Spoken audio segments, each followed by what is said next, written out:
Bismillahirrahmanirrahim. Assalamualaikum warahmatullahi wabarakatuh. Ananda santri kelas 9 MTS Husnul Khatimah yang dirahmati Allah, Ustadz doakan semoga antum dan keluarga berada dalam kondisi sehat walafiat dan semoga rahmat, hidayah dan taufik Allah Subhanahu wa taala senantiasa menyertai aktivitas sehari-hari. Pada kesempatan pertemuan kedua ini, kita akan melanjutkan pembahasan materi bab 1 yang berjudul peristiwa dan dinamika dalam proses perumusan dan perwujudan Pancasila sebagai dasar negara. Setelah pekan kemarin kita sudah membahas tentang suasana kebatinan dalam proses perumusan Pancasila sebagai dasar negara dan juga tentang ancaman dan usaha mengubah Pancasila sebagai dasar negara yang terjadi pada periode tahun 1945 sampai dengan tahun 1950. Pada kesempatan pertemuan kedua ini kita akan melanjutkan pada periode kedua, yaitu tahun 1950 sampai dengan tahun 1959, dan juga pada periode yang ketiga, yaitu periode tahun 1959 sampai dengan tahun 1966. Bahasan pertama di pertemuan kedua ini yaitu tentang ancaman dan usaha mengubah Pancasila sebagai dasar negara pada periode 1950 sampai dengan 1959. Perlu antum ketahui bahwa Pancasila masih tetap dijadikan sebagai dasar negara Republik Indonesia pada periode ini. Dan untuk undang-undang dasarnya, negara kita menggunakan Undang-Undang Dasar sementara tahun 1950. Meskipun dasar negara kita menggunakan Pancasila, namun dalam praktiknya, sistem pemerintahan kita justru diarahkan pada sistem demokrasi liberal. Hal ini dapat dilihat dari sistem pemerintahan kita yang semula berbentuk presidensil berubah menjadi sistem pemerintahan parlementer.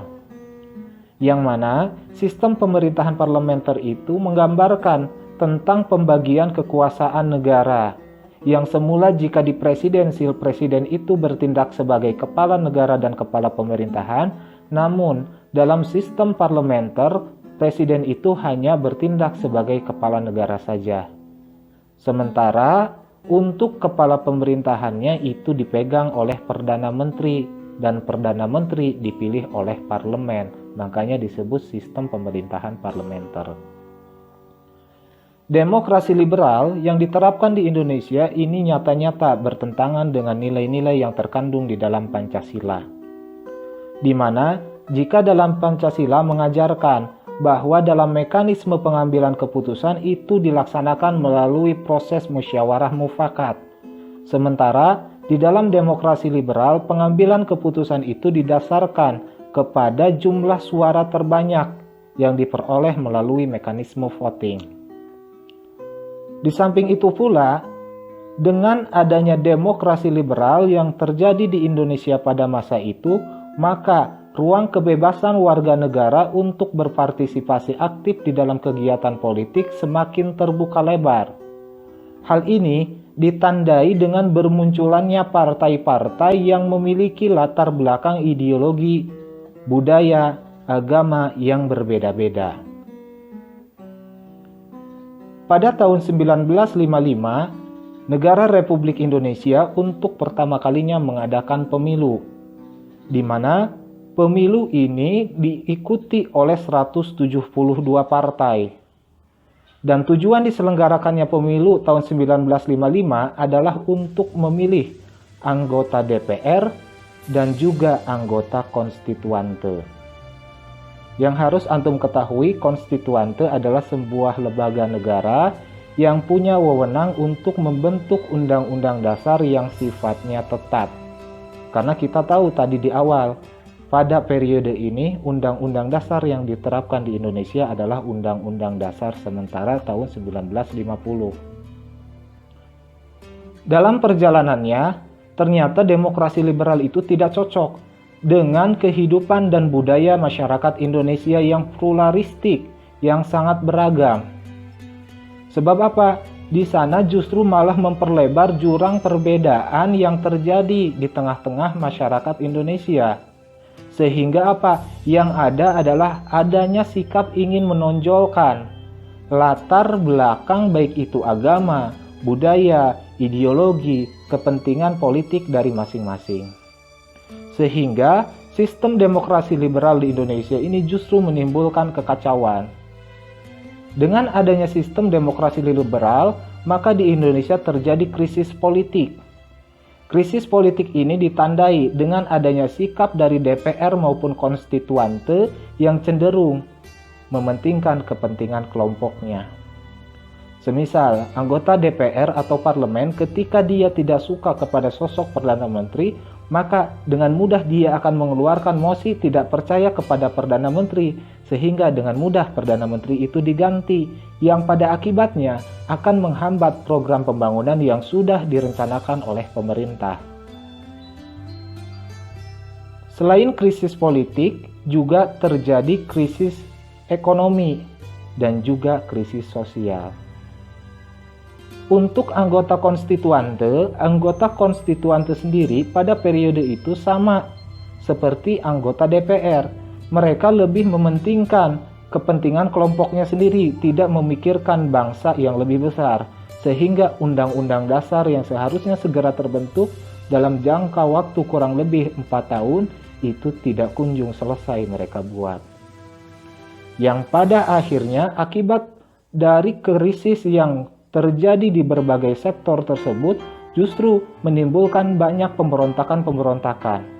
Ada pemberontakan dari Republik Maluku Selatan, RMS, ada pemberontakan PRRI, ada dari Permesta, ada Andi Ajis dan lain sebagainya. Akibatnya negara menjadi bertambah kacau sehingga pemerintah berinisiatif mengeluarkan yang namanya Dekret Presiden pada tanggal 5 Juli tahun 1959. Apa isi Dekret Presiden? Dekret Presiden yang dikeluarkan pada tanggal 5 Juli tahun 1959 terdiri atas 3 poin. Poin yang pertama adalah membubarkan konstituante. Yang kedua, memberlakukan kembali Undang-Undang Dasar Negara Republik Indonesia tahun 1945 dan menyatakan Undang-Undang Dasar sementara tahun 1950 tidak berlaku lagi. Dan yang ketiga, membentuk MPRS dan DPAS. Itulah isi dari Dekret Presiden tahun 1959.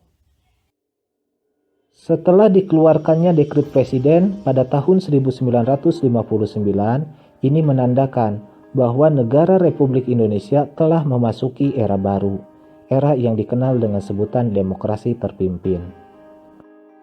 Sistem demokrasi terpimpin digunakan oleh negara Republik Indonesia dari tahun 1959 sampai dengan tahun 1966.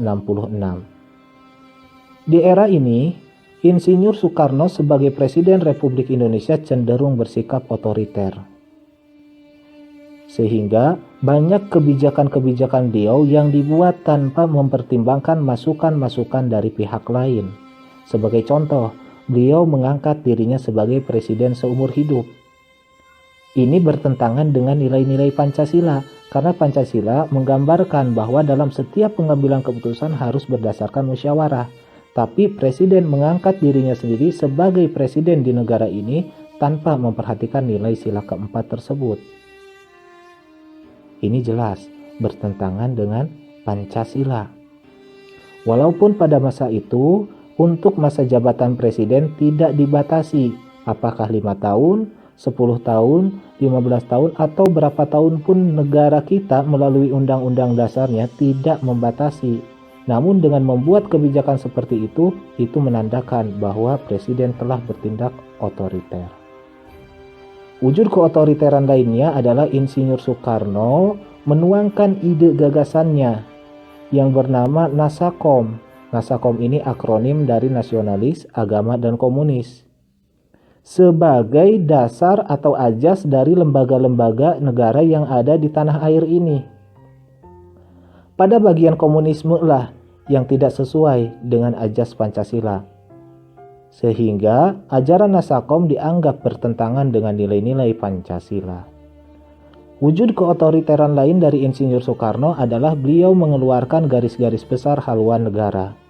Padahal kebijakan mengeluarkan GBHN itu ada di tangan MPR, yang pada masa itu disebutnya MPRS karena sifatnya masih sementara.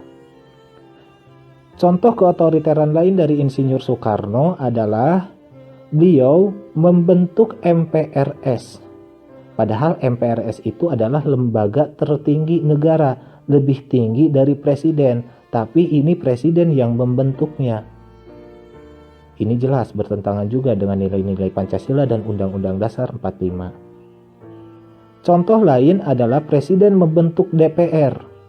Keanggotaan DPR itu ditunjuk oleh presiden. Ini juga sama, bertentangan dengan Pancasila dan UUD 45. Karena DPR itu sejajar dengan presiden, jadi sudah tidak semestinya presiden menunjuk keanggotaan dari DPR itu sendiri. Yang lebih mengherankan sebagai wujud keotoriteran Insinyur Soekarno adalah beliau membentuk DPAS, Dewan Pertimbangan Agung Sementara, sebuah lembaga yang memiliki wewenang untuk memberikan pertimbangan-pertimbangan, masukan-masukan kepada presiden.